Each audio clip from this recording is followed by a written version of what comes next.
Muito bem, começando então com mais um Qual é a dos Crentes, com a nossa jornada de estudo, focado aqui nos evangelhos e hoje, mais uma vez, com o evangelho de Marcos, né? Trazendo uma visão mais dessa vez a respeito do que o autor, né? O evangelista aqui, o Marcos, assim como fizemos com Lucas, a visão mais que ele mesmo teve, ou alguns textos específicos que só ele mesmo escreveu, mas o pastor trouxe, né, alguns estudos, uma visão mais ampla ali do que Marcos viu, do que Marcos escreveu, e vale muito a pena a gente acompanhar aí. Né? Você que por acaso não é inscrito no canal aí, por favor se inscreva, acione as notificações, não deixa de dar aquele like, é importante.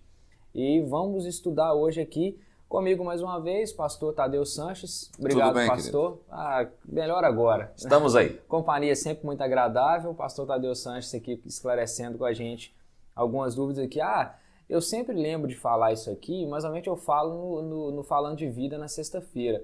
Esse é o pastor Tadeu Sanches que me acompanha, quer dizer, que eu o acompanho no Falando de Vida no rádio e ele me acompanha no Falando de Vida aqui no Qual é a dos Crentes. Falar nisso, hoje é dia dele gravar o Falando de Vida. Quando ele está aqui, eu tenho que aproveitar. Então, acompanha lá, é na Rádio El Shaddai FM. Você que está aí fora de Coronel Fabriciano, de Timóteo, Ipatinga praticamente não pega, ou fora até do Brasil, de Minas Gerais, o que for, você pode acompanhar pelo www.radioelshadaifm.com.br, é BR, né? Isso. .com.br. E aí você tem lá a programação, vai de segunda a sexta-feira ao meio-dia. É o Falando de Vida que a gente faz a sexta-feira, 8 horas da noite, aqui no canal, veio de lá, do rádio, né? E lá no rádio tem a mensagem, tem as músicas, é um programa musical, é muito legal, vale a pena acompanhar. Certo? Pastor, é isso aí, vamos lá? Vamos lá. Então vamos lá, fica à vontade aí. Vamos. Só reforçando aqui, não é Marcos, ele foi, como nós falamos aqui, quando fizemos um panorama do Evangelho, Marcos ele foi discípulo do apóstolo Pedro e o Evangelho de Marcos ele tem uma dinâmica um pouco diferente dos outros evangelistas. Marcos, talvez por herdar essa característica de Pedro, né, como discípulo de Pedro, é um evangelho extremamente dinâmico. É um evangelho onde você vai ver Jesus o tempo todo agindo, trabalhando, não é? A palavra imediatamente, não é? Surge várias vezes dentro do contexto aqui do evangelho, da carta. Então, há essa pegada, vamos assim dizer, de um evangelho mais dinâmico, não é? E olhando para o evangelho, dos 4, ele é o menor, são apenas 16 capítulos, ele é bem enxuto, bem resumido, ele foi escrito para Romanos. Então, se você observar no capítulo 1 de Marcos, não é? Diferente do evangelho de Mateus e de Lucas, não é? Você já observa o seguinte, princípio, capítulo 1, versículo 1, do evangelho de Jesus Cristo, Filho de Deus. Conforme está escrito na profecia de Isaías, eis aí envio diante da tua face o meu mensageiro, o qual preparará o teu caminho. Voz do que clama no deserto, preparai o caminho do Senhor, endireitai as suas veredas. Apareceu João Batista no deserto, pregando o batismo de arrependimento para a remissão de pecados. Se você observar, você vai ver que não tem genealogia. Já de início já não tem genealogia. Ele não cita, ele não faz qualquer menção à genealogia. Por quê? Porque o evangelho foi escrito para romanos. E para um romano, genealogia de Jesus, a descendência deles, para eles, o romano o que contava muito era a questão da manifestação de poder. Jesus, como não é se ele é um rei, então ele tem poder, ele tem autoridade, ele vai mostrar isso, não é? O que Jesus fez? Na verdade, para o romano não interessava a genealogia, tanto é que dos evangelhos, o de Marcos é o que menos cita passagens do Antigo Testamento. Porque para o romano isso pouco interessava. O que o romano não queria saber é, vamos lá, e os fatos? O que esse homem fez? Né? O que nos prova que ele é um rei, não é? Que ele é rei? Qual a vida dele, a história dele, o que ele fez, o que ele deixou de fazer? Então, de cara aqui, você já pode observar que você não vai encontrar genealogia de Jesus. Você já entra, Marcos, ele já entra direto na história, já fazendo aqui um pequeno resumo, né, a respeito de João Batista, e ele apresenta de forma bem resumida mesmo. Logo em seguida, no versículo 9, você já vê, né, Jesus no Jordão sendo batizado por João, e logo após o batismo, no versículo 12 e 13, olha só o que Marcos fala, a maneira como Marcos expressa, não é? Os outros evangelistas, Mateus principalmente, e Lucas agora me foge a memória aqui, mas Mateus ele apresenta de forma detalhada o que Jesus viveu no deserto, a tentação, não é? Se tu és o Filho de Deus, Jesus teve fome, transforma essas pedras em pães. Olha só, versículo 12 do capítulo 1 diz o seguinte: e logo o Espírito o impeliu para o deserto, onde permaneceu 40 dias, sendo tentado por Satanás. Estava com as feras, mas os anjos o serviam. Dessa forma que ele apresenta Jesus naquele período de 40 dias no deserto. E o legal aqui é a forma como ele declara, não é? A colocação impelir. Literalmente, o Espírito Santo o empurrou para o deserto. Percebe a atitude? Eu percebo ele sempre muito direto, né? Sim. Ele não corta muita volta, não. Ele já chega e fala, vamos falar só o que é importante.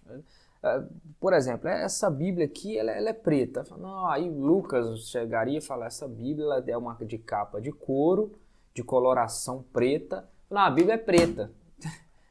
Por aí, exatamente isso. Por uns dias desses aí, aliás, desde o dia que nós fizemos o estudo, primeira passagem de Marcos aqui, eu já falei com algumas pessoas, em mensagens e tudo, sobre esse livro que é um livro de ação. Assim como eu falei do de Lucas, que o pastor Reginaldo, né, falou aqui de ser um livro que Jesus tinha um olhar mais carinhoso com as mulheres e tudo, com mais cuidado, não desprezava igual os outros. E Marcos, eu falava, se tivesse um filme de ação... Seria Marcos. Seria Marcos. Eu usei essa expressão. E o legal é o verbo aqui, impelir. A forma como é colocada, a maneira, como se literalmente Jesus tivesse sido empurrado para o deserto. Né? E quantas vezes, né, trazendo aqui, talvez contextualizando um pouquinho aqui no sentido das nossas vidas, né? Quantas vezes nós também somos impelidos para o deserto? Né, da vida, dos problemas, das dificuldades que nós enfrentamos. A gente não é convidado a ir, né? A gente é empurrado. É impelido, porque naturalmente, ninguém gosta de deserto. Você gosta de deserto? Já não basta? Você estava lembrando aqui agora a questão, um pouquinho aqui em off, que nós já estávamos conversando sobre o seu testemunho, né? A enfermidade que você enfrentou. Na verdade é um deserto que agora, porque você chegou falando né, que o seu pai tá passando por um período assim, né? Deve ter que fazer uma cirurgia. E aí me fez lembrar, né, dessa jornada de cirurgia ali. E aí falando negócio desse deserto, o deserto interessante é isso, relacionado às vezes no nosso cotidiano, a gente ainda tem uma escolha. Eu tinha a opção de me operar ou não. Se eu não me operasse, eu ia morrer. Ou ficar com sequela, mas eu decidi. Eu vou ali Mas só que assim, eu vou decidir operar, mas aí no deserto eu já estava. Só de estar com a enfermidade eu já entrei naquele deserto. Então eu fui empurrado para lá. Igual o caso do seu pai agora. Ele foi impelido e agora o que ele tem que decidir? Eu atravesso, eu fico parado, enfim... Mas a gente não escolhe, né? Não tem. E você vê que com Jesus não foi diferente. Jesus, que é o nosso modelo, o nosso maior padrão, ele foi impelido para o deserto. E o texto diz além, não é? Onde permaneceu um período de 40 dias, sendo tentado por Satanás. Os outros, em Mateus, né, você encontra isso de forma mais detalhada. Lucas, agora aqui de cabeça, eu não me recordo se ele detalha essa... A cabeça aqui está meio, não é? Tá meio fraca, mas... Qual parte? Quando fala da tentação, isso. Ele descreve também, não é? De uma forma... Ele também fala, Lucas também cita de uma forma mais detalhada os eventos do deserto, né? A tentação de Jesus. Agora ele não, ele O diz, olha... batismo e a tentação, Lucas e Mateus também fala. Eles apresentam de forma mais detalhada. É. Marcos não. Ele foi empurrado para o deserto e lá ele ficou durante 40 dias, sendo tentado pelo diabo, estava com as feras, mas os anjos o serviam. Ele gastou 4 capítulos para poder falar Aqui. isso, 4 versículos para poder falar isso. Foi do 9 ao 13. Não é? E pronto. Acabou. Eu acho legal aqui você observar isso. Ele foi para o deserto, no deserto ele foi tentado, assim como nós somos tentados, estava com as feras, entre aspas, vamos assim dizer, né? As dificuldades, as lutas, as feras que nós enfrentamos no deserto, as decisões que nós temos que tomar no deserto, as dificuldades que nós enfrentamos no deserto, né? As adversidades, mas os anjos estavam com ele, né? Os anjos acampam-se em redor daqueles que o temem, né? Então eu acho interessante isso aqui. Aí no versículo 14 do mesmo capítulo, já vem aqui dizendo, depois, olha só, ele já resume a história de João Batista também. Já traz até a história de João e põe no bolo aí, né? Pronto, já resumiu aqui. Depois de João ter sido preso, foi Jesus para a Galileia, pregando o evangelho de Deus, dizendo, o tempo está cumprido e o reino de Deus está próximo. Arrependei-vos e crede no evangelho. Ele resume aqui, né, a questão da prisão de João Batista. Um pouco mais à frente ele fala mais algumas coisas, mas de uma forma assim muito também sucinta, detalhada, ok? Aí ele começa aqui, olha só, aí você já vê começa a chamada dos discípulos. Caminhando junto ao mar da Galileia, viu os irmãos Simão e André que lançavam a rede ao mar, porque eram pescadores. Disse-lhe Jesus, vinde após mim e eu vos farei pescadores de homens. Então eles deixaram a palavra imediatamente as redes e o seguiram. Ele gosta dessas coisas, né? De imediatamente, quão cedo. E você vê que é muito dinâmico as colocações dele, não é?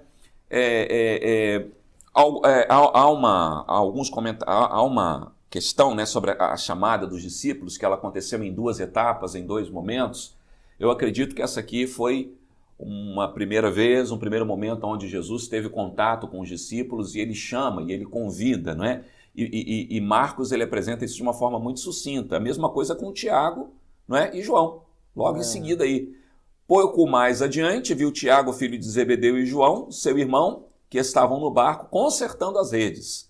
E logo os chamou, deixando eles no barco a seu pai Zebedeu com os empregados e seguiram após Jesus. Assim é a narrativa. E assim, não é? No capítulo 1 aqui nós vemos uma narrativa, não é? de um endemoniado que foi liberto, não é? Numa sinagoga. Se eu não me engano, essa narrativa que nós encontramos apenas no Evangelho de Marcos. Então, até só te cortando aqui, o que eu ia falar é isso, as narrativas de Marcos aqui, que tem só ele, a gente pode também contar no dedo aqui as coisas que só ele falou. Igual, por exemplo, eu estou vendo aqui, olha, depois, não sei se está no seu script aí para a gente falar, Jesus é procurado por uma multidão, foi só ele que falou sobre isso, né? Está aqui no verso 3, a partir do 7, Jesus é procurado por uma multidão, só ele que falou. Depois, a cura de um surdo e gago, né? Tá aqui no 7, a partir do 31, também só ele falou. A cura de um cego em Betsaida, a partir do 22, no capítulo 8, também foi só ele que falou. E não vi mais, não tem outra, foi só esses 3 aqui. Tem poucos textos que você, não é? Na maioria das vezes tem outro, talvez mais detalhado nos outros livros, né? Aí você tem, por exemplo, aqui, né? Quando ele fala da chamada de Levi, também, lá no versículo 14 do capítulo 2, não é? Quando ele diz, quando ia passando, viu a Levi, Mateus, né? Filho de Alfeu, sentado na coletoria e disse, segue-me. E ele se levantou e o seguiu. Eu acho interessante essa maneira né? Simplesmente vem, me segue. Me segue, pronto. O cara, tá bom, levantou e foi atrás e seguiu. Você encontra, por exemplo, um pouco mais à frente aqui, nós vamos ver, no capítulo, deixa eu ver aqui, quando ele fala de Bartimeu, não é? Deixa eu ver se eu acho aqui o capítulo. Eu tenho até grifado esse texto aqui. Aqui um que ele tinha falado, a parábola da semente. Não, as parábolas você encontra... Não, essa aqui só ele falou. É que eu tô querendo... É só ler essa aqui enquanto você vai procurando aqui. Olha só. Ele prosseguiu dizendo: o reino de Deus é semelhante a um homem que lança a semente sobre a terra. Noite e dia, estando ele dormindo ou acordado, a semente germina e cresce. Embora ele não saiba como, a terra por si própria produz o grão. Primeiro o talo, depois a espiga e então o grão cheio de espiga. Logo que o grão fica maduro, o homem lhe passa a foice porque chegou a colheita.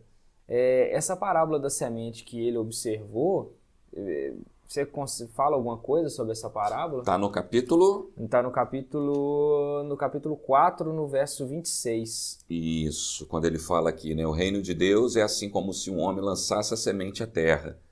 Depois dormisse e se levantasse de noite e de dia, e a semente germinasse e crescesse. Não sabendo ele como, a terra por si mesma frutifica, primeiro a erva, depois a espiga e por fim o grão cheio na espiga. E quando o fruto já está maduro, logo se lhe mete a foice, porque é chegada a ceifa. Quando ele fala da questão aqui, não é, do grão, da semente lançada na terra, ele fala no contexto de que a palavra ela é semeada no coração dos homens. Ela, quando acolhida, ela germina, ela cresce e ela produz frutos que serão colhidos. Isso é um processo meio que como o de uma criança. Você tem 2 filhos. Normalmente, nós não paramos para observar o crescimento dos nossos filhos. Sim. Normalmente, nós nos assustamos com o crescimento dos nossos filhos. Nós nos assustamos com ele. Não é? Por exemplo, né, você comentou aqui que durante esses dias a sua esposa, Daiane, ela viajou, ela está, não é? Sim. Viajando com os filhos, visitando família. Volta depressa. Você está vendo esse vídeo aí, volta depressa, está demorando. Então, normalmente quando você fica alguns dias sem ver assim, quando chega em casa, que você olha, você diz, meu Deus. É diferente, né? Como cresceu. Uma hora boa para você observar crescimento de filho é à noite, quando ele está deitado na cama. Tá dormindo, você chega assim, você olha, não é? Não, e quando você tem que pegar do colchão, do tapete ou do sofá e levar para a cama? Que foi isso, gente? Aconteceu com esse menino. Há uns meses atrás, uns 2 meses atrás, eu estava em casa e foi num domingo, nos preparando para ir para a igreja. Meu filho chegou para mim, pai, você tem um Prestobarba para me emprestar? O quê? Eu olhei assim e falei, então, um Prestobarba para o meu filho, não é? O Matheus já tá quase me falando isso, porque vai ser cabeludo assim, viu? Aí esses dias fui tirar uma foto com a Paula, fui pegá-la no colo, né? O lombar quase que... Eu te vi, inclusive, numa foto com ela lá, que a Tati pegou vocês meio desprevenido, e ela tá enorme. Só tamanho. Tá enorme.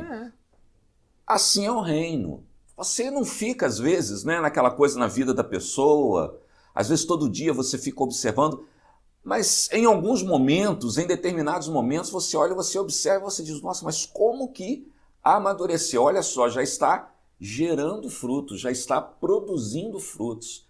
Assim é a vida do cristão. A semente, ela é germinada, então eu sou meio, assim, resistente a essa turma de igreja que está na igreja há 10, 15, 20 anos. O sujeito entrou na igreja de um jeito, tem 20 anos, está do mesmo jeito. Não muda, né? Que cristianismo é esse? Não traz mudança, eu também não consigo perceber essa... Não é? Tem que ter uma mudança. Eu sempre falo isso, o Tadeu de hoje, não pode ser o mesmo Tadeu que chegou aqui há 11 anos atrás. Não, absolutamente. Não é? O Tadeu de amanhã não pode ser o mesmo de hoje. Tem que haver alguma mudança, tem que haver crescimento, tem que haver progresso, porque isso é o reino. Não é? Isso é a semente do reino nas nossas vidas, isso é a semente da palavra nas nossas vidas, não é? Que produz mudança, que produz transformação, que faz de nós, não é, pessoas cada vez mais próximas e semelhantes a Cristo. Perfeição? No céu. No céu. Mas é desculpa para viver a mesma vida? Não. Tem que Há haver coisas progresso. que a gente fazia antes e não dá para fazer mais. Há coisas que a gente deixava de fazer que hoje a gente faz. Não é um processo natural. Não é? Hoje, com a idade, não é? Que o você apóstolo tem. Paulo falando, quando eu era menino, eu fazia coisa de menino, falava como menino, agia como menino. Então agora tem que haver o progresso, né? Tem que haver mudança. Com essa idade que eu tenho hoje, isso é covardia falar isso, né? Porque Mas é a realidade. Né? Eu falava, por que isso? Porque eu fui brincar com a Daiane, que inclusive a gente falou daqui, ela foi viajar porque foi meio que um presente de aniversário dela, ela fez 30 anos. Uhum. A idade que pra mim foi bem emblemática, assim, né? Fazer 30, né? Pra mulher, então, parece que é uma coisa mais enjoada, assim. Aí ela falou, não, você passa lá seu aniversário com sua família e tal, e eu falei, quando você chegar, vou encontrar uma coroa, né? 30 anos. E aí aquela coroa de 30 anos, ela falou, mas você também já tá com 33, né? Eu falei, não, é 34. Aí ela, 34? Meu Deus, amor, você é muito velho. Aí ela deitou, né? Eu queria falar dos 30 dela, ela falou dos meus 34. E não é assim a vida? E é assim. Não tem um progresso? Tem, um progresso absurdo. Então, é a mesma coisa que eu vejo aqui nessa parábola. Mas aí, o interessante é que você falou do progresso. A vida cristã, porque a gente vê muita coisa na vida das pessoas, é o seguinte, progressos e retrocessos na vida cotidiana, né? Mas na vida cristã há que se ter progresso. Se você retrocede hoje, amanhã você progride. Retrocede hoje, amanhã você progride. Parecendo aqueles negócios, aqueles exames de médico, né? Não dá para ser assim. Precisa de ter uma constância, né? Claro que você vai ter seus momentos de crises, enfim. Mas, via de regra, você tem que ser aquele crente. Porque tem crente que é assim. Hoje ele tá explodindo, tá nas nuvens. Amanhã já tá deprimido. Amanhã tá na nuvem de novo. Eu prefiro aquele que mantém... É constante, né? Eu prefiro que mantenha uma constância. Tem uma linha, né? E você nem vai se surpreender muito com as atitudes desse cara, né? Você vai ficar mais tranquilo. Esse cara é moderado. A moderação que a palavra pede. Com certeza. Né? Então eu penso, eu olho um pouco para essa parábola e vejo aí, né, nesse aspecto, nesse sentido aí que nós estamos colocando, né? Aí voltando aí para o capítulo 1, antes da gente de continuarmos aí, nós vemos no versículo 29, não é que eles saíram da sinagoga depois de libertar esse homem endemoniado, que Jesus liberta, né? Sim. Eles foram com Tiago e João para a casa de Simão e André. Aqui é citada essa casa para onde eles vão. Nos outros evangelhos nós não encontramos. E é citado aqui o caso da sogra de Simão, que estava acamada com febre. E logo lhe falaram a respeito dela. Então, aproximando, tomou-a pela mão e a febre deixou, passando ela a servi-los. Acredita aqui que João deve ter feito que Pedro deve ter feito uma propaganda da sogra.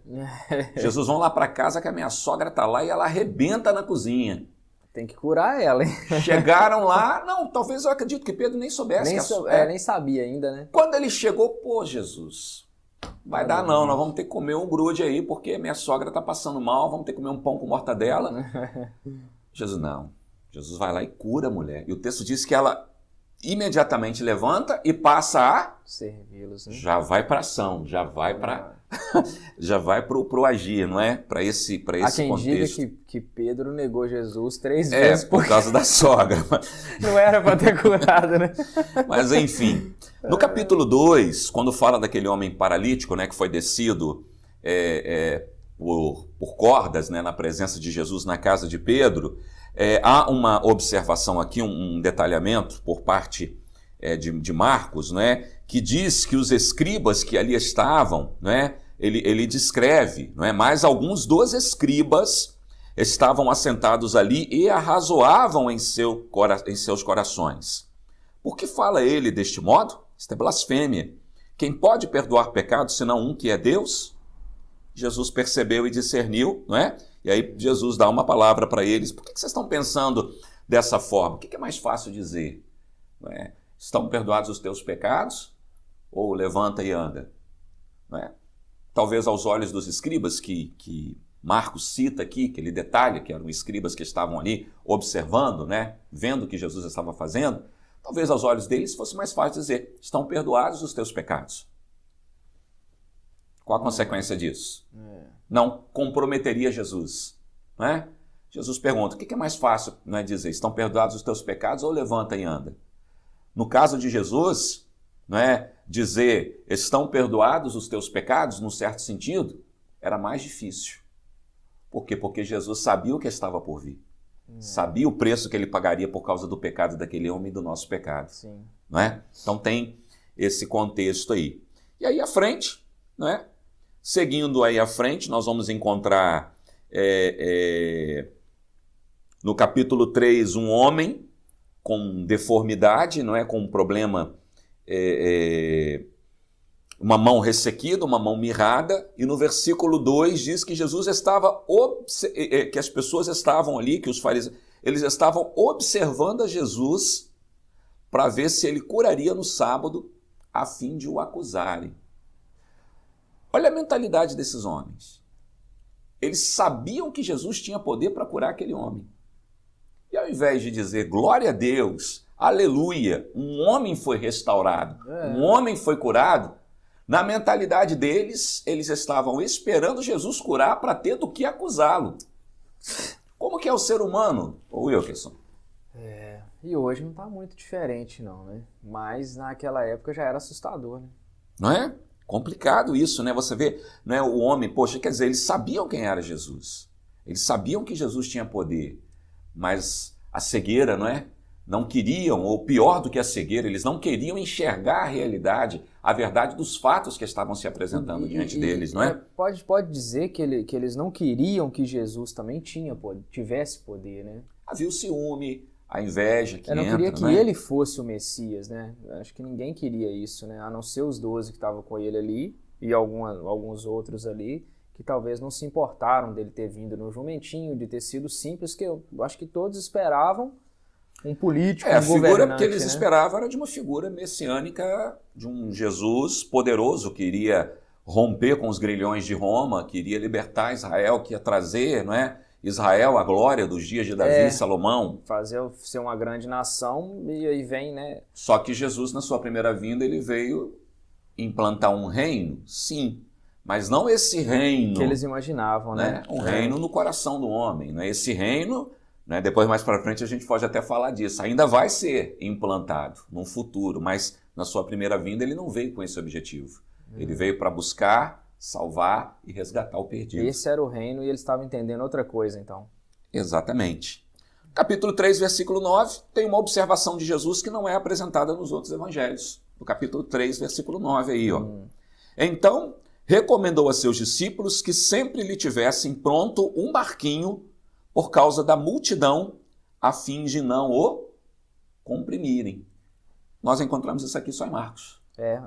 A partir do 7 aí até o 12, né? Só Marcos relata, né? Ele fala aqui, porque ele começa a curar as pessoas, né? Muitos milagres começam a acontecer, então as pessoas comprimiam Jesus. Então Jesus disse, olha, deixa um barquinho separado para que eu tenha um lugar onde eu possa me esconder, ali, me refugiar, para não ser, não é? Abafado, vamos dizer assim. Pisoteado até, né? Porque parece que eram muitas pessoas mesmo, quando a Bíblia fala de multidão, era multidão mesmo. Né? A gente está falando de milhares, né? Não está falando de...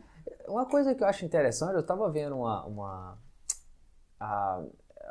eu não sei se aquilo é uma série, que é um filme, que Jesus não, era um filme de cristianismo, enfim.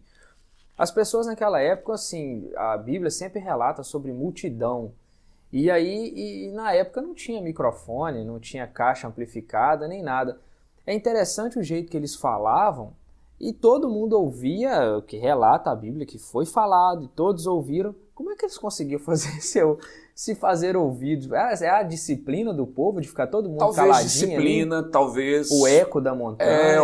Um posicionamento igual no caso do Sermão do Monte. Eu acho que o posicionamento de Jesus, o lugar onde Jesus se colocou, né, e a própria postura da multidão em ouvir, em querer ouvir o silêncio da multidão, né, isso facilitou com que, né, a propagação, vamos assim dizer, da voz, do som da voz, né, fosse maior, mais ampla.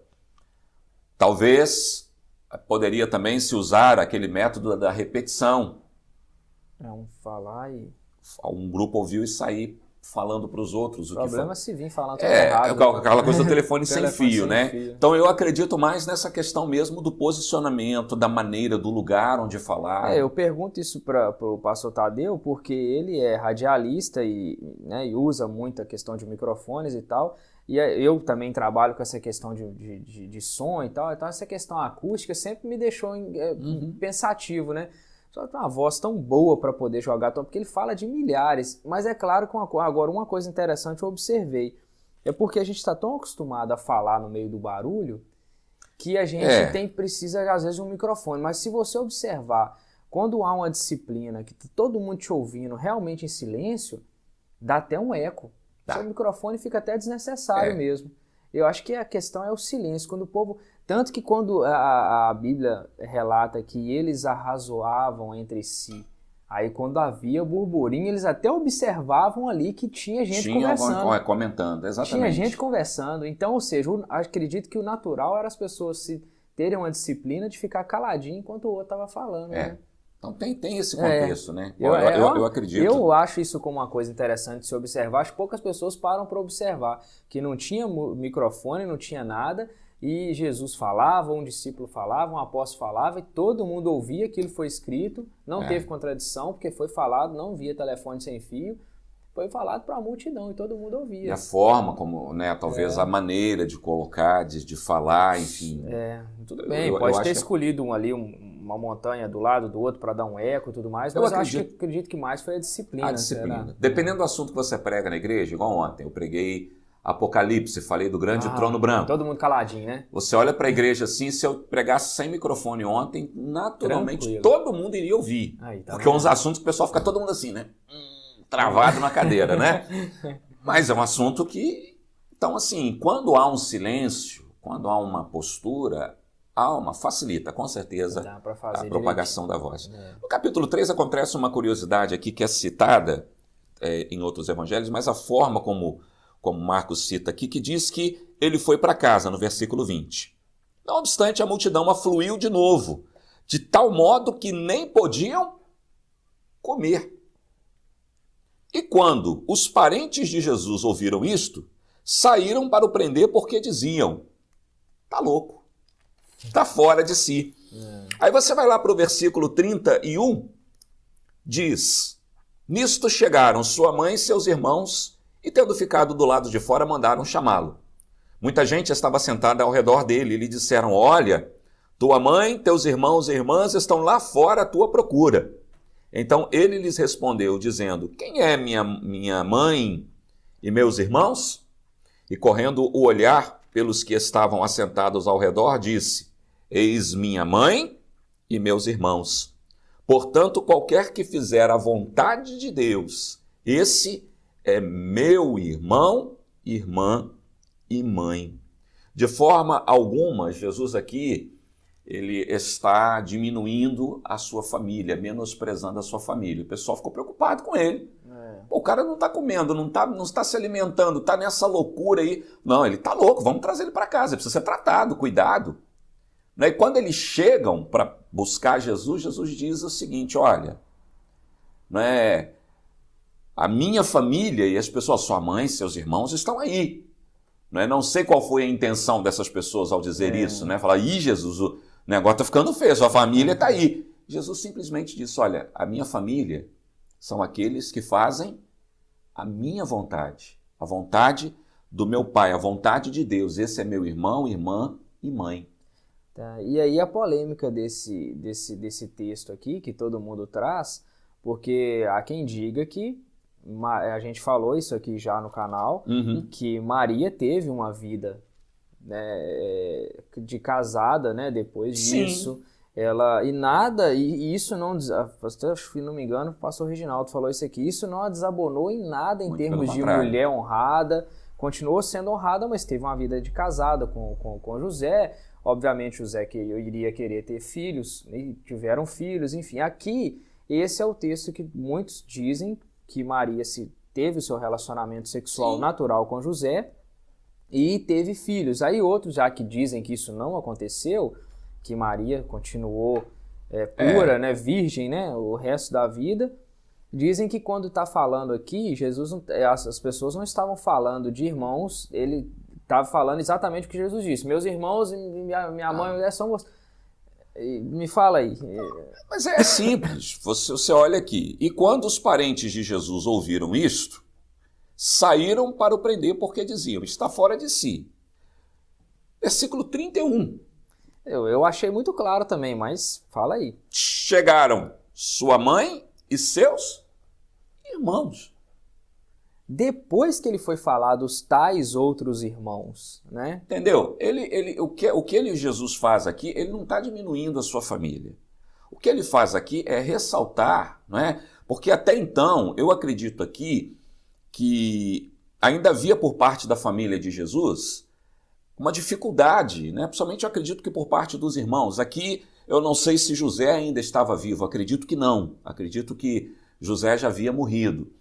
Mas havia uma certa dificuldade em entender o ministério de Jesus, quem era Jesus, os familiares de entender, não é? Então eles vão, talvez por uma preocupação, não sei, mas Jesus disse, gente, vocês não estão entendendo o meu propósito. Eu estou aqui com o objetivo, fazer a vontade de Deus. E aqueles que fazem a vontade de Deus são meus irmãos, são os mais próximos, são aqueles que estão chegados a mim, são aqueles que fazem a vontade do Pai. É isso que o texto quis dizer, então, né? Ok? E é simples. De forma alguma nós estamos aqui menosprezando, diminuindo Maria. A Bíblia, ela simplesmente coloca Maria no lugar dela.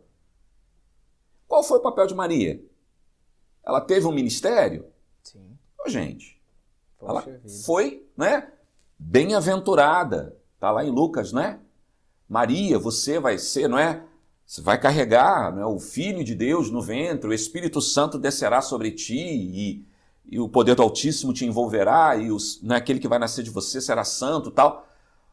Qual mulher, né, que teve o privilégio que Maria teve? E provavelmente Maria nessa idade, ela não tinha 30 anos, ela tinha 17 anos. Ela estava prometida para José. Como que você chega para o teu noivo e diz, olha, eu estou grávida? Aí quem que te engravidou? Mas explica isso aí. É o Espírito Santo que me engravidou. Então, quer dizer, o papel de Maria foi um papel fundamental, essencial. Ela tem o seu valor, ela tem a sua importância. Ela foi uma bem-aventurada. Só que é o que a Bíblia diz sobre ela. E a questão nossa é essa. Nós acreditamos na Maria, que a Bíblia Sagrada mostra e ensina. E fala aí, o Jesus, quando disse que eu vou para o Pai, eu vou, mas fiquem tranquilos que eu vou deixar o outro Consolador, ou seja, o Espírito Santo. Sendo assim, nem Jesus tinha vindo, tampouco o Espírito Santo. Então, para na cabeça desse povo acreditar quem era o Espírito Santo, como é que é esse negócio de Espírito Santo, como é que o Espírito Santo era falado naquela época. Foi complicado, né? Que Olha, fiquem complicação. tranquilos, eu vou embora, eu vou partir, mas vocês não ficarão órfãos. Isso com Jesus, agora com a Maria sendo grávida. Imagina você sendo o José. Não, eu já preguei isso na igreja, falei, sujeito, você quer marido, você quer noivo, você está aqui namorando, se põe no lugar de José. Pô, essa mulher tá me dando... Vem com essa história de Espírito de um anjo que me trouxe...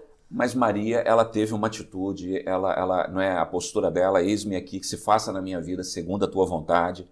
Rapaz, ela foi corajosa, ela foi uma mulher que ela é exemplo.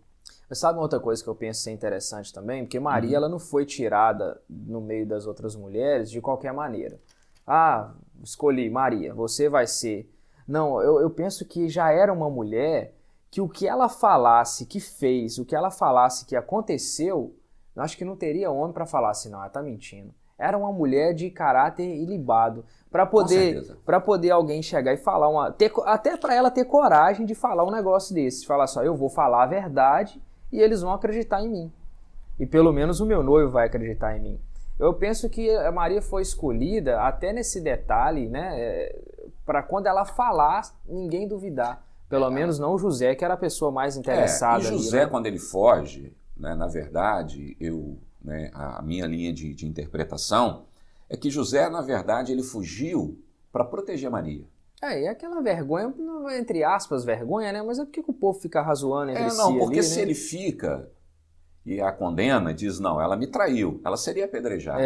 Então, quando ele foge, na realidade, ele está trazendo para ele a responsabilidade do que aconteceu e protegendo Maria. Você vê, o cara, ele foi... É interessante, eu não tinha parado para pensar nessa questão. Aí o anjo aparece para ele e diz, não, volta, porque, né? Enfim, então tem esse contexto. Aí ele a protege de uma outra maneira, né? Aí ele já entra no meio da pedra, na frente da pedra. Se ele tirar a pedra dela, vai ter que dar em mim também, né? Ok? Então vamos continuar aqui. Aí vamos lá e tem as parábolas, né, que nós já observamos aqui, no capítulo 5. É narrado em outros evangelhos. Agora, no capítulo 5, a partir do versículo 21, quando fala para nós aí da cura de Jairo, daquela mulher com fluxo de sangue. Você está em qual? No capítulo 5. Deixa eu só então te perguntar aqui uma coisa que a gente, um pouquinho antes. No 3 mesmo, onde a gente estava, logo embaixo tem a escolha dos 12. Sim. Aí Marcos, ele fala rapidinho aqui, olha só, ele tem do 13 até o 19, mas são poucas linhas, e Jesus aqui já escolhe os 12. Porque muita gente não acha até que alguns, o Marcos mesmo, acham que foi um dos 12, e não foi. Lê pra gente aí só quem foi os 12, pra gente poder passar pra frente. Aí então, observando aqui... Você que não sabe quem são os 12 apóstolos de Jesus... São aqui, vou ler do 14. Então designou 12 para estarem com ele e para os enviar a pregar, e a exercer a autoridade de expelir demônios. Eis os 12 que designou: Simão, a quem acrescentou o nome de Pedro, Tiago, filho de Zebedeu, João, seu irmão, aos quais deu o nome de Boanerges, que quer dizer filhos do trovão, João, apóstolo do amor, recebeu de Jesus o título de filho do trovão. Você vê como é que Deus muda, né? Como é que Deus transforma, né? 18, André, Filipe, Bartolomeu, Mateus, Tomé, Tiago, filho de Alfeu, Tadeu, meu xará, não é? Tadeu também, 10. Tadeu, Simão, o Zelote e Judas 11, Iscariotes, 12. Que foi também quem o traiu. E aí nós entramos naquela parte que eu falei aqui da multidão. Esses foram os 12 escolhidos aí, separados, e entre eles nós não encontramos nem Lucas, muito menos Marcos. Muito menos Marcos, que era um menino, né? Era um menino aqui nessa época, e Lucas veio a se converter lá na igreja de Antioquia, enfim, já no contexto de Atos dos Apóstolos. Então você quer saber aí a respeito dos 12 ali, ó, de uma forma mais dinâmica para falar dos 12, tá aí, o Evangelho de Marcos no capítulo 3, né, a partir do verso 17 ali, né? Você tem a lista dos 12 aí. A lista dos 12. De forma bem sucinta. Rapidinho já. E objetiva. Você para de falar besteira aí de gente que é 12 discípulos, que é apóstolo aí, não é. Já vi gente colocando, enfim. Já colocaram o João Batista. Nicolau, João Batista, enfim, por aí vai. O Provérbios estava lá no meio. Gênesis, já vi tudo. Enfim, mas aí no capítulo 5, né, é um texto que é descrito também em outros evangelhos. Mas há alguns toques aqui, algumas observações alguns detalhes que nós não encontramos nos outros capítulos. No versículo 22 do 5, né, diz: Eis que se chega a ele um dos principais da sinagoga, chamado Jairo, e vendo, prostra-se aos seus pés e insistentemente lhe suplica. Marcos, ele observa essa persistência, essa insistência de Jairo, né, que aqui era um dos chefes da sinagoga, que aqui se colocou numa posição de risco. A filha dele, com certeza, ele buscou recursos, né, para tentar curar a filha, mas não conseguiu. E um dos chefes da sinagoga, um daqueles que fazia parte, em Cafarnaum, que fazia parte daquele grupo que desprezava, menosprezava Jesus, que não gostava de Jesus, mas ele se viu numa situação onde ele falou, pô, Jesus é a única esperança para minha filha. Então o texto diz que ele se prostra aos pés de Jesus. Isso para um judeu, se prostrar diante de alguém, entre aspas, um homem, quando ele fez aquilo, ele estava reconhecendo Jesus Cristo como Senhor, como Messias, como Filho de Deus. E o texto diz que ele insiste para que Jesus venha com ele até a sua casa. E aí eu aprendo esse princípio, que infelizmente muitas pessoas só se lembram, só buscam a Deus no momento em que o calo literalmente aperta. Quando bate a agonia, né? Infelizmente, muitas pessoas são assim, e que não seja esse o seu caso, você que está assistindo esse programa, que não seja preciso uma situação desesperadora, como foi aqui no caso de Jairo, para você poder buscar a Deus na sua vida. Então nós prosseguimos, aí entra aquela mulher do fluxo de sangue que toca na orla da veste de Jesus, e o versículo 30 faz uma observação que nós não encontramos nos outros evangelhos também, porque diz Jesus, reconhecendo imediatamente que dele saíra poder, virando-se no meio da multidão, perguntou, quem me tocou nas vestes? Então, os discípulos, mas Senhor, quem me tocou? Como que o Senhor vai querer saber? Uma multidão te cercando, Ele, porém, olhava ao redor para ver aquela que fizera isto. O texto diz, Marcos, ele detalha esse fato, que Jesus sentiu unção, poder, fluindo dele. Ela tocou, ela não conversou com Jesus, ela foi entre a multidão, se a menos eu tocar. E a fé dela, ela foi com uma fé, com uma convicção, e quando ela toca, o texto diz que flui unção de Jesus. Os discípulos, mas tanta gente te tocando, Jesus, em outras palavras, está dizendo aqui, não, vocês não estão entendendo. Alguém me tocou, mas foi um toque diferente. Foi um toque de fé. Foi um toque que fez fluir de mim unção e poder. Então, quando fala aqui o versículo 30, Marcos, ele é o único que destaca isso aqui, E depois, lá no versículo 41 do mesmo capítulo, tomando-a pela mão, disse, Talita cumi, que quer dizer, menina, eu te mando, levanta-te. Aqui, pelo fato de estar escrevendo para romanos, nesse caso aqui, em especial, Marcos ele teve o cuidado de traduzir a palavra aramaica para a língua, para o latim. Marcos ele é o único que você vai encontrar aqui alguns pontos, alguns textos onde há uma tradução, pelo fato do evangelho ser pregado para essas pessoas, ok? Legal. Vamos seguir em frente? Vamos seguindo. Deixa eu ver aqui mais o quê? Um pouco mais à frente, nós encontramos aqui a morte de João Batista. Aí ele descreve, Isso é registrado nos outros evangelhos também, que quando Herodes fica sabendo de Jesus, ele fica preocupado, ele diz, não, isso aí é João Batista que voltou, é o espírito de João Batista aí que está... Você vê que essas ideias, elas não são de agora, isso já vem de muito tempo. Eu já tenho imaginação fértil de hoje. Em versículo 16, Herodes, porém, ouvindo isto, disse, é João a quem eu mandei decapitar que ressurgiu. A cabeça, a linha de pensamento era isso. No versículo 27, nós vemos o uso aqui de uma palavra latina, e enviando logo o executor, falando da morte de João Batista aqui. Executor é uma palavra latina, e só Marcos no seu evangelho usou pelo menos umas 2 ou 3 aí, palavras nesse contexto, ok?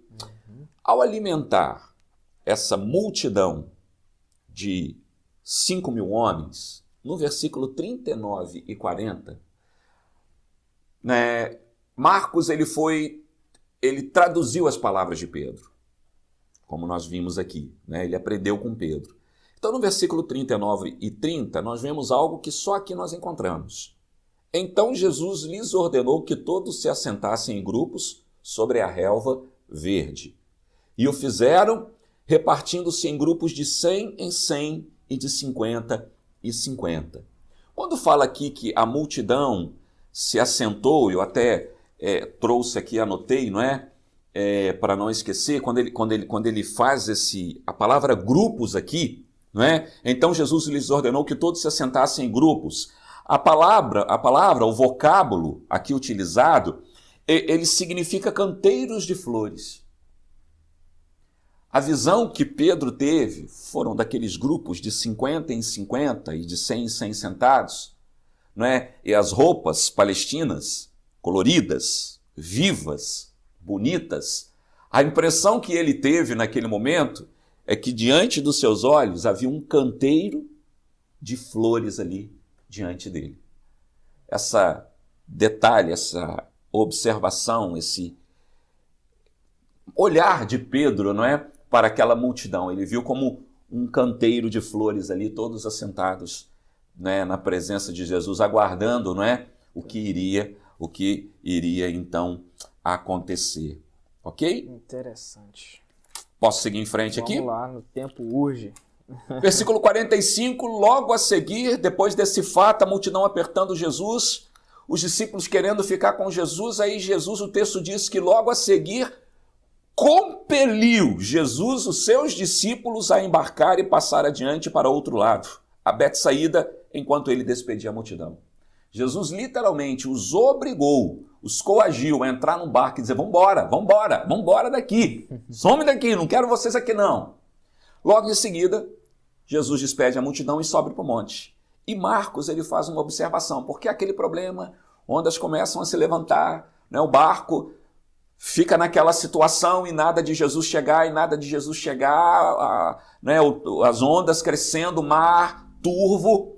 E o texto diz no versículo 48, e vendo-os em dificuldade a remar, porque o vento lhes era contrário, por volta da 4ª vigília da noite, veio ter com eles andando por sobre o mar e queria tomar-lhes a dianteira. Marcos, ele é o único que relata que Jesus estava no monte orando, mas apesar de estar no monte orando, ele não perdeu os seus discípulos de vista. O mar crescendo, mas Jesus de olho neles. E quando chegou o momento, Jesus interviu, ele vai até o barco, ele para a tempestade, enfim. Olha que lição para as nossas vidas. Às vezes nós estamos aí, não é? Nas tempestades da vida e parece que Jesus não está presente. Parece que Jesus, onde é que está Jesus? Cadê Jesus? Jesus está de olho em você que está nos assistindo. Jesus está de olho em você, Wilkerson. Amém. E na hora certa, ele entra, ele intervém, ok? Todo mundo fica preocupado com essa hora certa, né? Mas ele entra. Ele entra. Depois, um pouco mais à frente, no capítulo 7, nós temos a cura do surdo e mudo, aonde diz no versículo 34, aonde nos apresentam aqui duas questões, que diz, não é, que Jesus põe os dedos nos ouvidos e lhe tocou a língua com saliva, que é um negócio esquisito, mas por que Jesus fez isso, não sei. Você anota no caderninho preto aí e pergunta para ele quando você chegar lá no céu. Depois, versículo 34, o texto diz que, erguendo os olhos para o céu, suspirou e disse, Efatá, que quer dizer abre-te. Marcos descreve a postura, o gesto, o que Jesus sentiu. Jesus suspirou, olhou para os céus, e então afirmou Efatá, e mais uma vez nós vemos aqui uma palavra, não é, sendo traduzida para a língua, para, não é, o latim. Ok? E o surdo, então, foi curado. Certo? Estamos já aqui acabando, então, no 16. Então, capítulo 8, deixa eu ver se tem mais alguma observação. No versículo 12, mais uma vez, Jesus expressando o sentimento.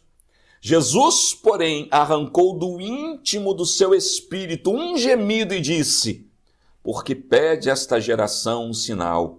Em verdade vos digo que esta geração não se lhe dará sinal algum. Jesus aqui, né, as pessoas pedindo para ele o sinal, Jesus dá sinal, Jesus está cansado de dar sinal. E a pessoa... Muito, né? Jesus ficou chateado aqui, rapaz. Ele ficou, pô, essa turma tá difícil de entender o negócio, né? Falei por parábola, enfim.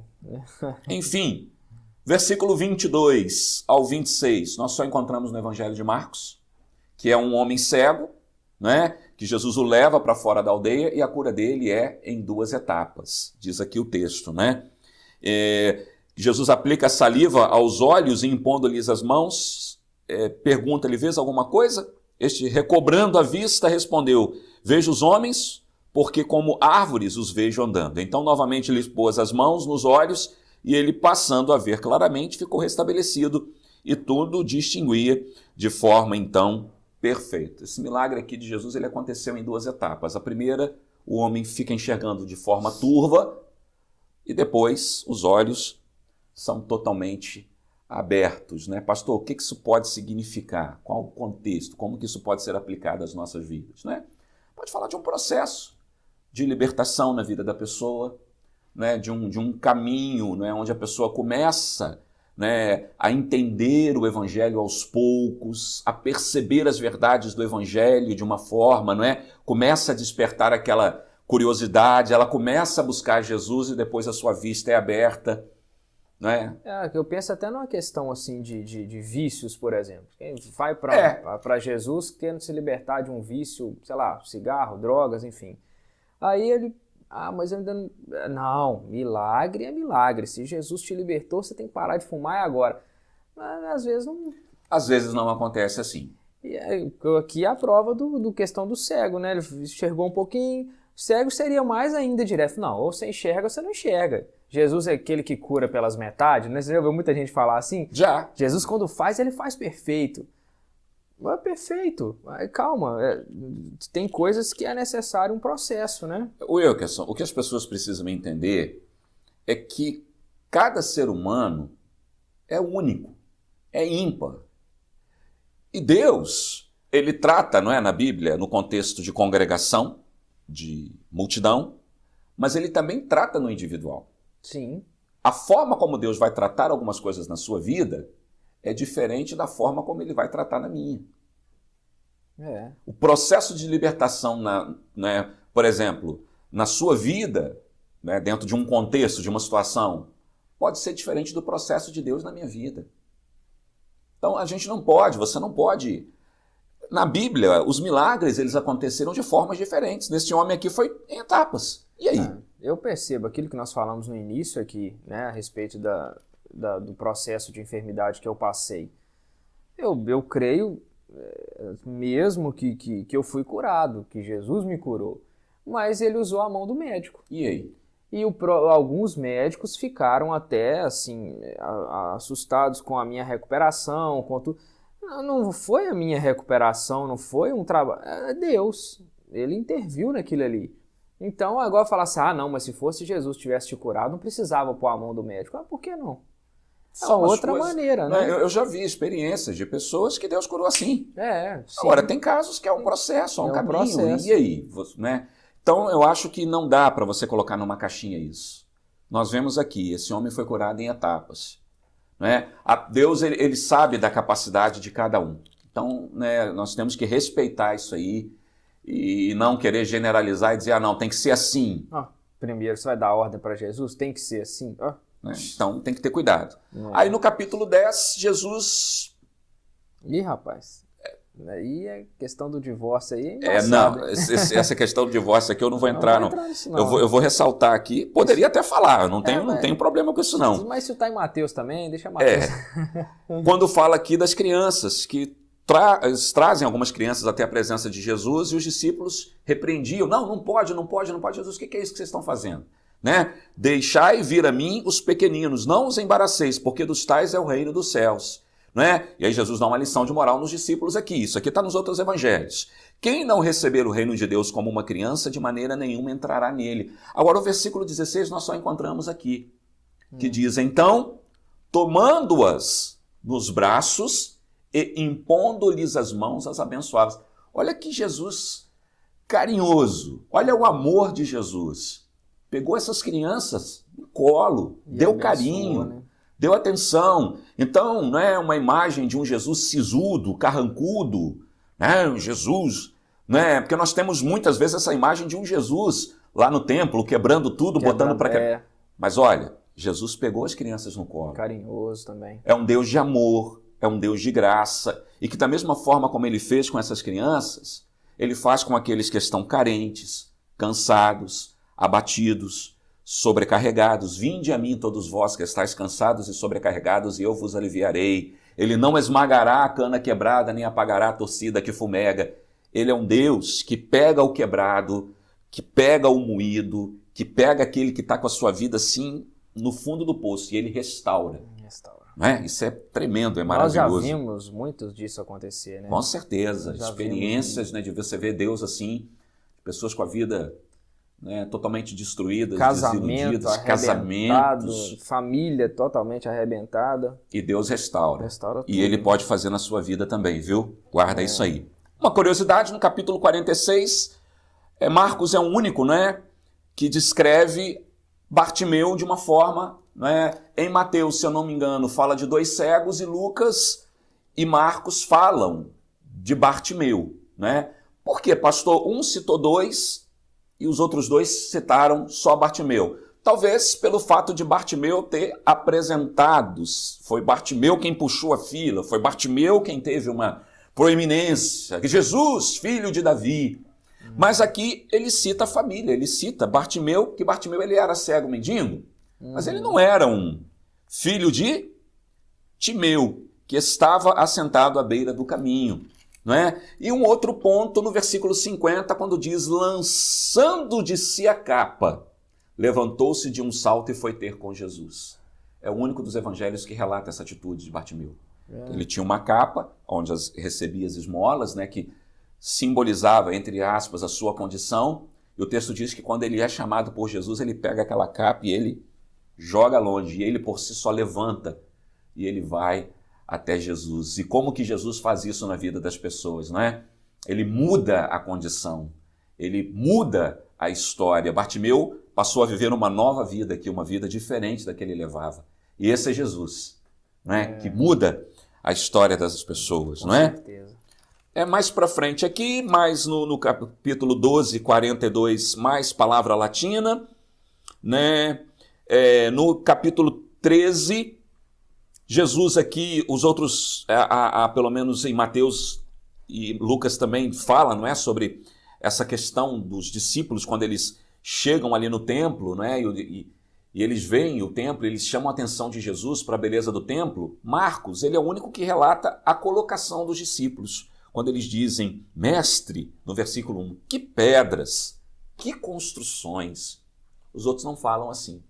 Eles mostram, Marcos mostra os discípulos chamando a atenção de Jesus para a beleza, para a grandeza do templo, dizendo, olha Jesus, que obra, que construção. Né? E eles achando que estão abafando, e logo em seguida Jesus diz, olha o que vocês estão vendo aí, não vai ficar pedra sobre pedra. E lá no ano 70, quando Tito invade Jerusalém, o templo ele é destruído, ele é queimado, e se acreditava que havia ouro, não é? No templo. Então os soldados romanos, numa ânsia de achar esse ouro, arrancaram até as pedras que estavam no chão para ver se por debaixo. Então o que Jesus profetizou aqui aconteceu de forma plena e completa. Ok? Então capítulo 13, não estou vendo nada aqui. No capítulo 14, que fala da unção de Maria, não é? Há uma condenação por parte aí dos discípulos, e nós sabemos, né, que principalmente por parte de Judas, pela atitude, não é? Dela ter gastado, por que isso? Gastou esse dinheirão todo com esse perfume, jogou aí o dinheiro que poderia ser vendido e dado para os pobres. No versículo 8, Jesus ele diz o seguinte, só Marcos destaca isso aqui, ela fez o que pôde. Sim. Ela fez o seu melhor. Será que estamos fazendo o melhor para Jesus? Na nossa vida, com o nosso tempo, não é?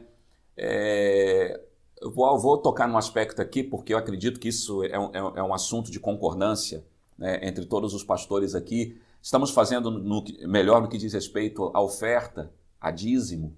Estamos fazendo o nosso melhor no trabalho, no serviço, na casa de Deus, você que está aí assistindo esse programa, fazendo o melhor pela nossa família, né, o melhor pela nossa sociedade. Só aqui a gente teria assunto, só nesse pedacinho aqui para ir longe, mas não custa nada ressaltar, não é? Eu falei disso no Falando de Vida de sexta-feira passada, sobre colocar a mão no arado e olhar para trás. E muita gente começa na igreja com uma pegada e fazendo e coisa, daí a pouco já dá aquela... Não faz mais seu melhor. faz um início, daí a pouco para. É aquela constância que a gente tinha falado no também. E Jesus aqui, ele ressalta a atitude de Maria. Ele diz, poxa, ela fez o que ela pôde. Ela deu o seu melhor, né? Então, é importante isso aí. Aí no capítulo 14, 13, uma curiosidade. Jesus envia os discípulos, né, à cidade para poder preparar a ceia. E ele diz o seguinte, ide à cidade e vos sairá ao encontro um homem trazendo um cântaro com água, de água. Ora, mas pastor, por que os discípulos deveriam observar um homem carregando um cântaro com água e segui-lo? E na casa que ele chegasse, seria a casa onde seriam os preparativos para a ceia. Por quê? Porque carregar cântaro com água não era serviço de homem. Era serviço de mulher. Então um homem carregando um cântaro com água não era uma coisa comum de se ver. Então Jesus, vocês vão ver um homem, Jesus aqui falando profeticamente, um homem carregando um cântaro com água, então vocês vão segui-lo. Você entendeu? Então é por isso. Há essa curiosidade aqui, né? Já no Getsemane, no versículo 33, diz que Jesus começou a sentir-se tomado de pavor e de angústia.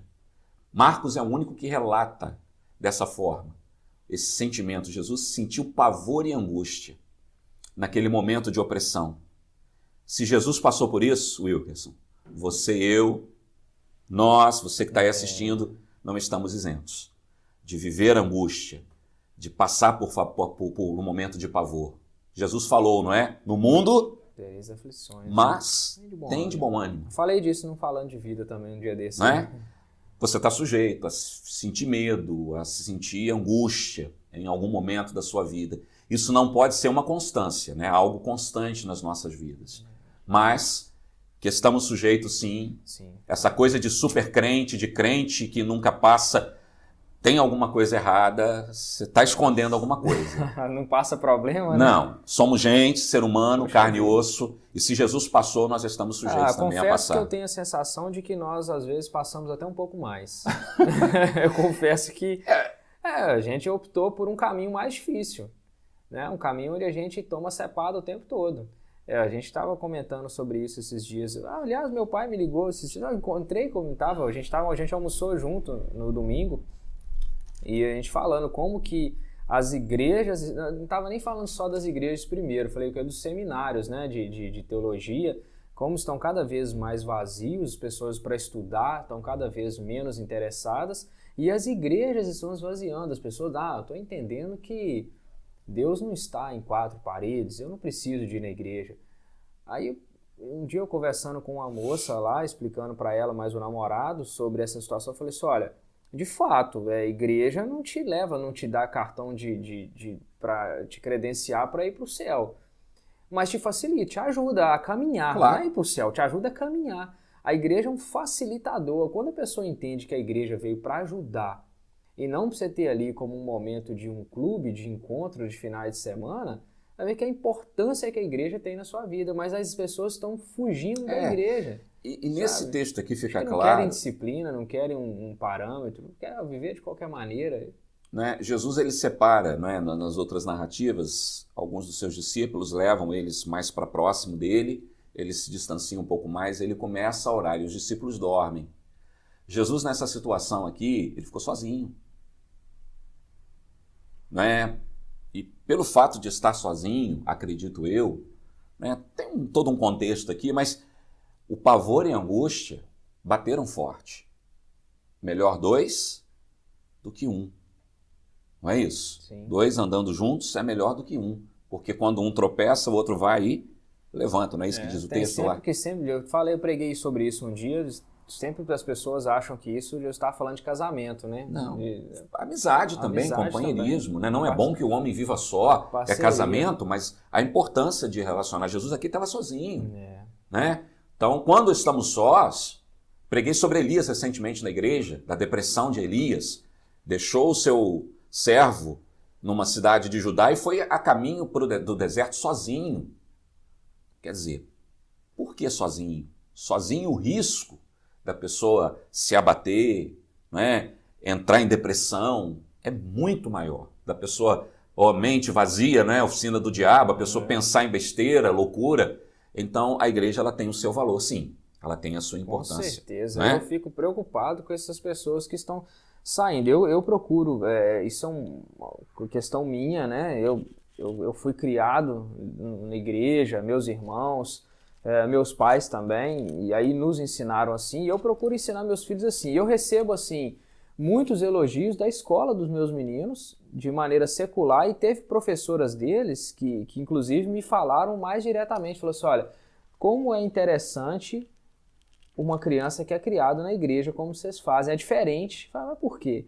Não, a educação deles é diferente, comportamento, e eles não são pressionados a nada disso. Meus meninos, eles gostam de ir, sabe? Eles aprenderam e gostam, né? E não são forçados a nada, gostam, graças a Deus são muito bem educados. A igreja é um facilitador, né? Com certeza. Enquanto as pessoas estão achando aí que é obrigação, não, eu vou lá, pelo menos no culto de domingo, pelo menos só para descarregar um pouco aqui, que tá meio pesado. Poxa vida. Tá entendendo errado. Tá entendendo tudo errado, né? Tá entendendo tudo errado. Então, Marcos, ele relata essa sensação de pavor e angústia vivida por Jesus. Depois tem uma curiosidade no versículo 51 e 52, que diz, né, do mesmo capítulo, seguia um jovem coberto unicamente com um lençol e lançaram-lhe a mão. Mas ele, largando o lençol, fugiu desnudo, peladão, do jeito que veio ao mundo. É o único lugar que nós encontramos essa narrativa. Ah, mas é um filme de ação, tem que ter.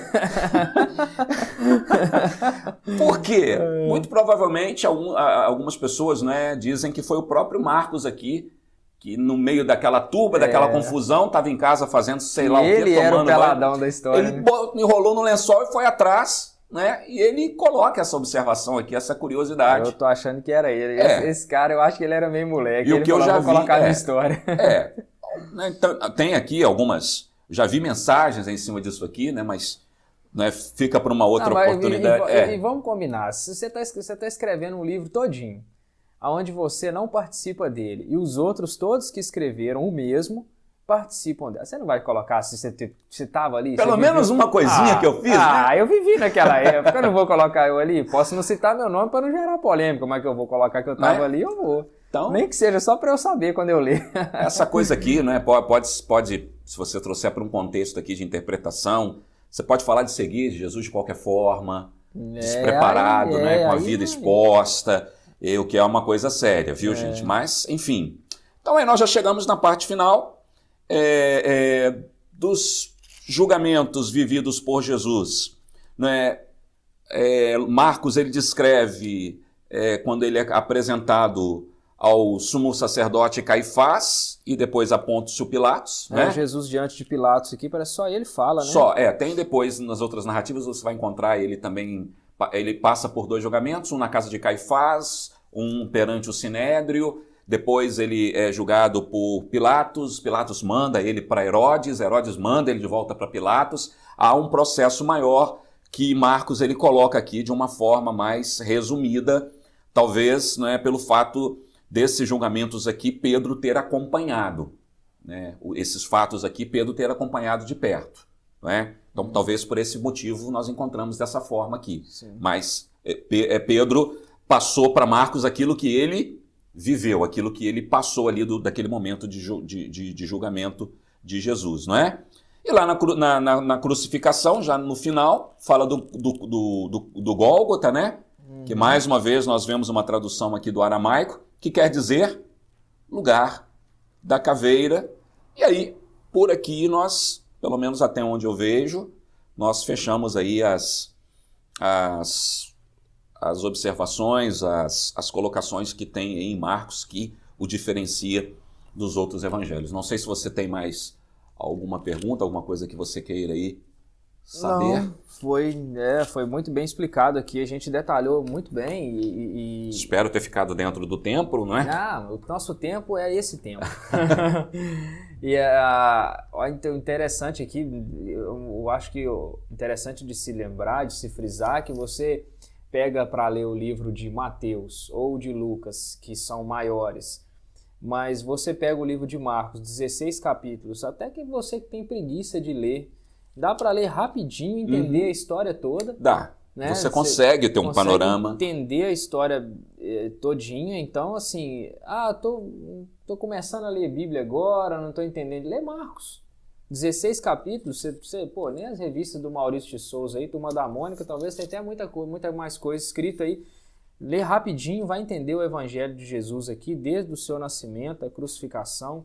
A ressurreição, né? Os principais pontos da vida de Jesus, né, eles são apresentados em Marcos. Você tem um dos grandes sermões, ele não apresenta todos os sermões, mas ele apresenta. Você vê Jesus fazendo alguns milagres, você vê Jesus em alguns embates ali com os escribas, fariseus, com os religiosos. Você vê os milagres de Jesus, você vê um resumo do nascimento, da vida, né, de Jesus ali, no seu nascimento. Você vê os fatos da crucificação e da ressurreição. Você consegue ter ele abre para você o evangelho. Eu digo isso porque, incentivando, né, você a ler, porque são só 16. O que eu costumo dizer o seguinte: se você não lê nada da Bíblia, não tem o hábito de ler, se você pelo menos conhecer essa história de verdade, todinho, né? Conhecer de ouvir falar, Jesus nasceu, tal, de uma virgem e tudo, morreu, foi crucificado. Não, entendeu ali o caminho, tudo, como é que foi traçado, você já vai ser uma pessoa bem instruída, né? Aí depois talvez se desperte até mais a ler as outras coisas, né? E estudar um pouco mais. Eu acredito que se você começa com algo menor, se você começa vai lendo, se interessando, você né? vai se interessando, né? Isso vai abrindo, né? Leitura é hábito, é aprendizado. E a Bíblia, a leitura da Bíblia não é diferente. Se você começa com um livro menor, a probabilidade de você leu o Evangelho de Marcos, de despertar você, por exemplo, para um Evangelho de Lucas, que é riquíssimo. Ou pelo menos de terminar o de Marcos. Né? De terminar o de Marcos. A probabilidade de você partir para um Evangelho de Marcos, que é um dos 4 que eu também particularmente gosto muito, né, do Evangelho de Lucas. Você partir, porque tem uma amplitude maior, mais detalhes, mais informações sobre o nascimento de Jesus, os eventos ali, já estou falando até do outro, né? Já foi falado. Mas enfim, então é natural, acaba te despertando uma curiosidade para você ver coisas maiores. É isso aí. Bom, a gente vai ficando por aqui com mais um canal, com mais um estudo, né, no canal Qual é a dos Crentes. E eu espero que você se desperte para poder estudar esses evangelhos. Fala estudar, parece ser bem pesado, mas mas lê com entendimento. Não lê com aquele, tem aquela revistinha lá, de aquele programinha para ler a Bíblia em um ano, aí você pega e não acabei hoje, estou livre, agora eu já vou para a rua porque eu já terminei aqui minha parte. Não, mas lê ali como quem está degustando, sabe? Como quem está querendo mesmo entender. Isso aqui, não precisa ter pressa com isso. Um capítulo por dia que você lê. Mas lê com cuidado, com carinho, eu acho que vale mais que você ler 10 por dia, mas não entender de coisa direito. Né? Vai ler, tentando entender melhor aí. Tem algum recado, pastor? Não. Bom, feliz de poder estar aqui mais uma vez participando desse programa, não é? E feliz por essa oportunidade, né, de disseminar conhecimento, como o pastor falou aí, citou, e eu acho importante. Eu acho que isso vale a pena. Esse pastor que falou isso, esse cara tá lá na Bahia. Grande abraço, nosso amigo lá foi embora para a Bahia. E está disseminando conhecimento. Está disseminando conhecimento lá. Eu já tô esperando, daqui uns dias eu vou lá tomar uma água de coco lá. Vamos junto, pastor? Vamos embora. Vai lá. Igual na outra semana eu falei para vocês a respeito da Igreja Luterana, do pastor que esteve aqui, convidei vocês, quero convidar vocês também a conhecer a Igreja de Nova Vida, igreja do pastor Tadeu.